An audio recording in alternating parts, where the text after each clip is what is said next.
A Locked On Big Ten roundtable after the Big Ten gets a little bit bigger. USC and UCLA joining the conference at the start of the 2024 season. This all happened within a matter of hours here earlier today, and now we have a couple of our Locked On Big Ten hosts, as well as representatives from USC and UCLA here to chat about it with us. Let's start over with Mark Colkin of Locked On USC. Mark, thanks for joining us. Your first reactions as your team is headed out of the Pac-12. The first reaction was cha-ching. I mean, this is something that USC fans have been not coming to the Big Ten, but they have just been looking for that. When is USC going to flex their muscle and make a move that's going to help them? You know, in the Pac-12, the Pac-10, it's all about equity. Everybody gets the same amount of money. Well, guess what? USC brings a little bit more to the table than our friends in Pullman or Tucson or Corvallis. And that's not me being mean. That's just me being matter of fact. So this is a move financially. USC is going to win big. The Big Ten wins big. College football is changing. Look, we can go on forever on this. That's my initial reaction. Spencer, your thoughts? Yeah, I think it's a money decision first, second, and third, and a football decision fourth, because I don't think for either school you're setting yourself up for a better path to improve your programs to where you want them to go. I understand that money is the driving force behind a lot of decisions in college sports, so at the end of the day, it's not all that surprising, but Lincoln Riley coming to USC, I mean, it's a gut punch to the Pac-12, first of all, because all the talk about our beloved Conference of Champions this offseason has been, well, resurgent USC is going to help re-legitimize the West Coast. And now here we are a couple months later talking about, is the Pac-12 going to exist in 5 years? Because if you poach away from the Big Ten's point of view, Oregon and Washington, for instance, and that's not officially rumored, but speculation is flying around, and I think with pretty good reason, if you poach them away, who's left in the Pac-12? It'd be Utah and a bunch of pretty mediocre programs on the whole, and that's just not going to be enough to sustain you. I think you just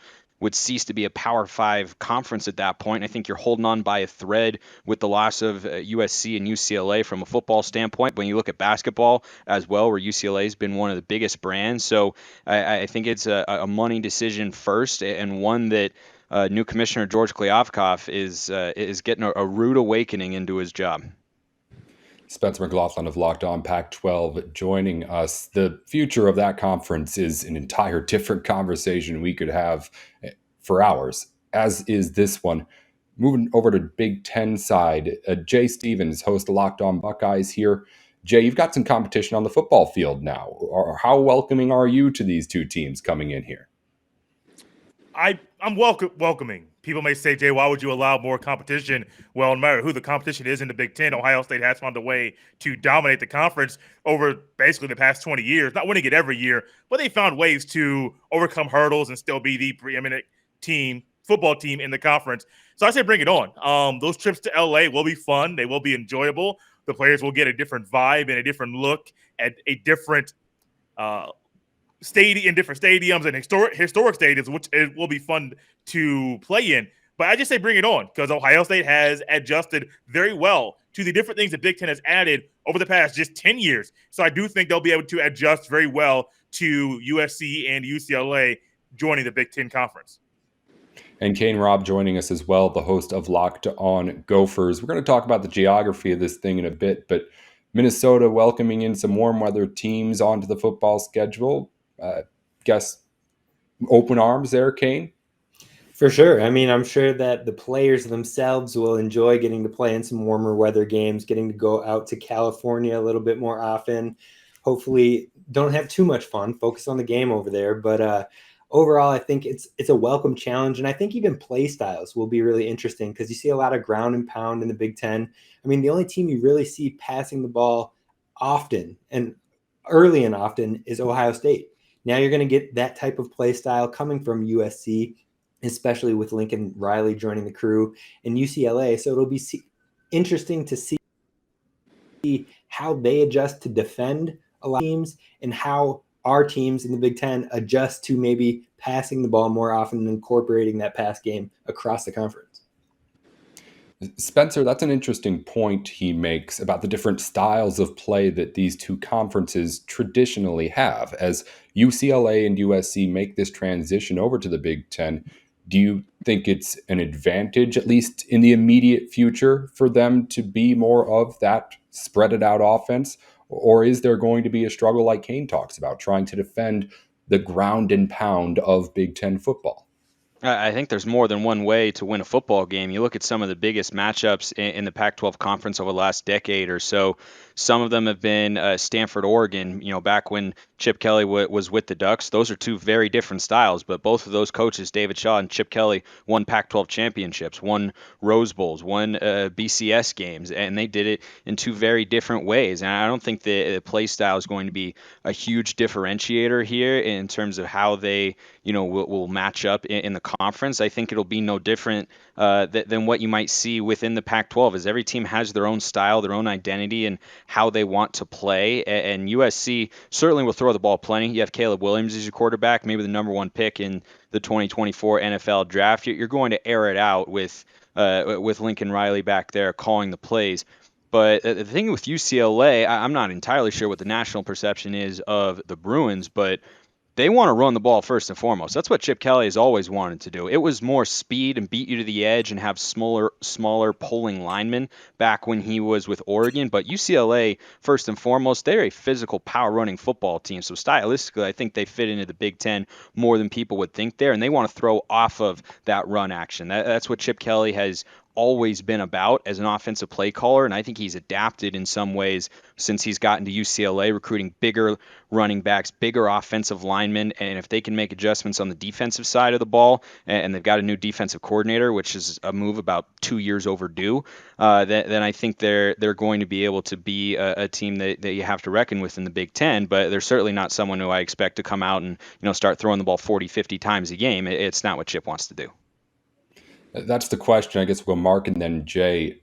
Are these teams going to be competing for Big Ten championships on the football field and on the basketball court right away? Is that something that is going to be just a plug and play here? It seems like it is that simple. Theoretically, for USC and UCLA, it should be. Just to kind of reach into my grab cliches, it's all about the Jimmies and Joes versus the X's and O's. You were talking about the different styles. Well, again, and not to kind of act a little older and age, I don't know your guys' ages, but I've been around a little bit longer, I think. Pete Carroll, he was able to go into the SEC country, Big Ten country, wherever, and play any type of style and walk away with a big smile on his face after the game was over. So, again, when USC is recruiting the type of players that they want, and those type of players now want to come back to USC with Lincoln Riley, the question really is, can the rest of the Big Ten now catch up to what USC is? Because USC's recruiting footprint, they don't need to leave Southern California. They do it to cherry pick. They do it for that next first-round draft pick. Now, as far as basketball, real quickly, you're picking up another basketball school, and it's not UCLA. There's 3 schools in this country that have had one player drafted in the last 5 NBA drafts. That's Duke, that's Kentucky, and that's USC. Just something to kind of chew on. I do think, Nate, that they will be competing, USC specifically, for football. Not just their playing style, but I think the recruiting that Mark mentioned, that's one of the biggest things. And the biggest knock to me with the Big Ten Conference is a lot of schools, they're stuck in the old way. They have not adjusted to the new way of playing and the newer playing styles that a lot of young athletes want to play once they get in college. They know what they've done in high school, or they want to go to in college and not learn a new system. Well, it's going to be learning a new system, but they want to just be able to kind of take their own skills that they got in high school and just expound on them and at the next level. A lot of Big Ten schools are still kind of old school, and they have not adjusted via recruiting like in Ohio State or other schools have around the country. And so I do think USC can quickly become a school that is trying to play in the Big Ten championship game. And honestly, I believe I saw that I want to say SoFi Stadium is in the running to host a Big Ten championship game at some point, which would be a luxury for those LA schools. Would it be USC or UCLA out there at that time? I don't know, but I wouldn't be shocked if it's one of those schools plus an Ohio State or Penn State, Michigan as well, to be in there. Not Michigan, they suck.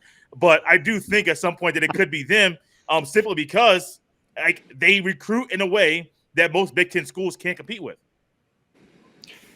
I think the geography side of this is going to be, when we look back on this however many years from now, maybe the biggest thing that has the ripple effect on the rest of college sports. Because up until now, realignment had been regional. It was all about trying to get the best teams within a reasonable travel distance for your schools and teams to get to. Big Ten blew the doors off that with this. This is now a national conference, which, I mean, if you talk about recruiting, which we've mentioned a couple of times already, it gives players something that nobody else can offer at any sort of rate to try and keep up with the Big Ten. Kane, I feel like this is a huge advantage for this conference on the field and on the court, outside of just like the actual prestige of teams that are coming in. I feel like if you're a high school kid, the Big Ten now has more to offer than any other conference. For sure. It's a talking point. Absolutely. And on top of that, I feel like it helps all schools with looking at their recruiting footprints. I mean, you can at least dabble into getting more into maybe those territories because they'll be playing back home every once in a while. So maybe you'll get the, like, I can speak for Minnesota. We don't get California kids at all. We'll see if that has any adjustment as we look at it. If we get a handful, I'm not saying it's going to shift and we're going to get that all of a sudden, but maybe those guys who aren't getting the offers from UCLA and USC, but want to be able to know they'll come back and play at home every so often, maybe you get a couple of those guys. And same goes for USC and UCLA. Maybe they're able to pull more Midwest kids knowing that they'll be playing around that area. So it's definitely intriguing for sure. What do our Pac-12 guys think about that? I mean, California recruiting is a little bit something else out there. Can the Big Ten start to pull in guys all the way out from the West Coast just because those two teams have a different conference name attached to them? For these young men that are coming up now, it's all about styles. So if a coach can develop a relationship, and look, Jay had mentioned Ohio State's had zero issue recruiting. They can pull players from California. They do it now, and they might not be doing it as much with frequency going forward. But it can be done. Kids want an opportunity to go to school for free, and if this is just giving them another opportunity to explore another horizon, sure. I'm trying to keep up with today's generation. For me, it's a little bit different. I'm trying to kind of get a feel for what people feel passionate about. And I think that's one thing that the Big Ten is different than the West Coast. There's a core value system in the Big Ten, in the Midwest, that I think is going to be a huge benefit to the schools in LA that might have lost some of that. You don't get that college environment in LA as much as you get in the Midwest. I guess is what I'm trying to say. A really interesting point, and I agree. These also schools, of course, bring the big name power to the Big Ten as well. It's USC, it's UCLA. It's also 16 teams now as well in the conference. Spencer, as you look at coming in here, how do you want things to work as you start to get a say in Big Ten's negotiating with things like divisions and stuff like that? How does 16 teams in a conference work? I don't think divisions are the future of college football anymore. I think the Pac-12 already had a rule change, and George Kliavkoff, one of the best early moves of his tenure as our conference commissioner, has been to lobby the NCAA to get rid of a regulation saying you have to have divisions and 2 division winners. That was always a dumb rule. And of the 11 Pac-12 championships that you've seen take place so far, 5 of them would have been different if this rule had been in place then. So I think that's the right move. And if you're the Big Ten, I don't think the number of teams right now is really concerning you. I mean, you're the Big Ten, but you're actually the Big 16. I don't know if they're going to move to that name change on a conference level or not, but I don't think you implement divisions there. I think you want the 2 best teams because from a conference perspective, at the end of the year, or at the end of the regular season, I should say, you want to put your 2 best teams on the field, on national television to battle it out for from a conference perspective, you're hoping a college football playoff spot, maybe a New Year's Six bowl or something of the sorts, maybe an undefeated season now and then. I mean, you want that sort of stuff to be as big as it can possibly be, and I don't think having divisions is going to help any of that. I think that you just maybe you put it in there for scheduling purposes, but I think you got to go the way of what the Pac-12 has done. And I know that there are some other conferences who have followed suit as well, Power 5 and non-Power 5, who are saying, let's just put in the two teams with the highest conference winning percentage. And I don't see how, putting divisions in there is going to change that. I think they're clearly comfortable having 16 teams in their conference. So if that's the case, then you shouldn't feel the need to, divide it into 8 and 8. It's not like it's changing the overall number. So I think you just go with, whoever the top two teams are at the end of the regular season. Big Ten's been using that B1G logo for a while. Someone on Twitter pointed out 6 looks close enough to a G. You might be able to just plug that in. I don't think any name change is coming, but maybe we can do something along those lines.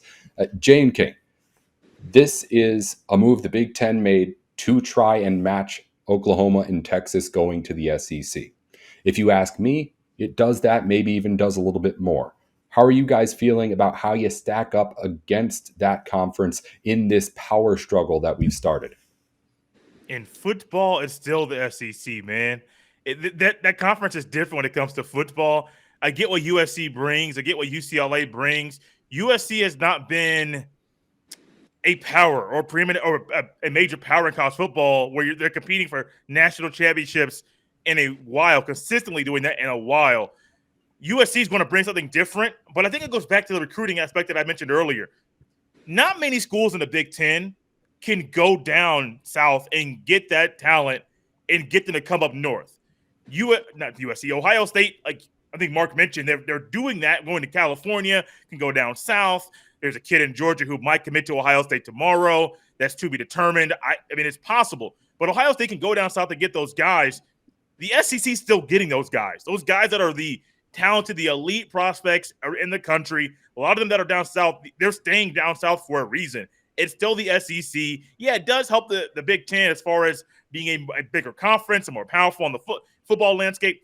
But the SEC is different. It's always been different. And I don't think that's going to change in regards to the decision with USC and UCLA joining the Big Ten Conference. Yeah, I tend to agree. But on the flip side, I do think that both UCLA and USC are trending in the right direction, especially as of late and with the Lincoln Riley hire. So I definitely think it brings more validity to the games across the board, because you see a lot of SEC schools complain about, well, the Big Ten isn't playing anybody besides Ohio State and Michigan, or the occasional Penn State, depending on if they decide to flop that year or not. So it's just like adding two schools like that, it brings more validity both in football and in basketball. They're both trending in the right direction, and it's the powerhouse names.